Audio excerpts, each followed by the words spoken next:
নজর রাখবো পরবর্তী সংবাদে। 25 জানুয়ারি জাতীয় ভোটার দিবস এবং এই ভোটার দিবস উপলক্ষে রাজ্য জুড়ে বিভিন্ন ক্ষেত্রে দেখা যাচ্ছে উদযাপন, এবং সেক্ষেত্রে ধলাই জেলাও ব্যতিক্রম নয়। ধলাই জেলার পক্ষ থেকে জাতীয় ভোটার দিবসের আয়োজন করা হয়েছে জেলা নির্বাচন দপ্তর ও আমবাসা মহকুমা নির্বাচন দপ্তরের যৌথ উদ্যোগে। আমবাসা পঞ্চায়েত রাজ ট্রেনিং ইনস্টিটিউটে এক অনুষ্ঠানের আয়োজন করা হয়েছে। প্রদীপ প্রজ্বলনের মাধ্যমে অনুষ্ঠানের শুভ সূচনা করেছেন আমবাসা পুর পরিষদের ভাইস চেয়ারপারসন গোপাল সূত্রধর। অনুষ্ঠানে অন্যান্য অতিথিদের মধ্যে উপস্থিত ছিলেন ধলাই জেলার দুজন অতিরিক্ত জেলা শাসক সুব্রত কুমার দাস এবং সুভাষ আচার্য, পাশাপাশি আমবাসা মহকুমা শাসক সঞ্জিত দেববর্মা, ডিসিএম সমীরণ রায় ও রিচার্ড দেববর্মা সহ অন্যান্যরা। কি রয়েছে বক্তব্য শুনুন।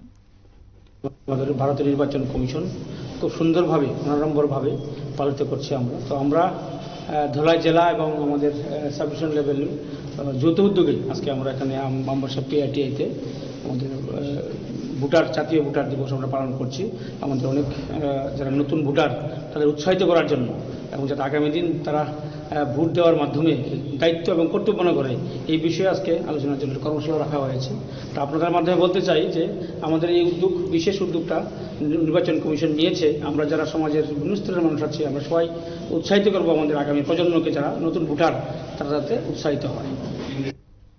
আপনারা শুনলেন ওনার বক্তব্য। এবং এই অনুষ্ঠানের মধ্য দিয়ে ধলাই জেলার বিভিন্ন বিধানসভা ক্ষেত্রের যারা ভালো কাজ করেছেন সেই কাজের নিরিখে বিএলও, সুপারভাইজার এবং নির্বাচন দপ্তরের সাথে যুক্ত কর্মীদের সংবর্ধনা জ্ঞাপন করা হয়েছে এবং জানানো হয়েছে পাশাপাশি নতুন ভোটারদের হাতে তুলে দেওয়া হয়েছে ভোটার আইডি কার্ড। নিয়ে নিচ্ছে ছোট্ট একটি বিজ্ঞাপন বিরতির সঙ্গে থাকুন।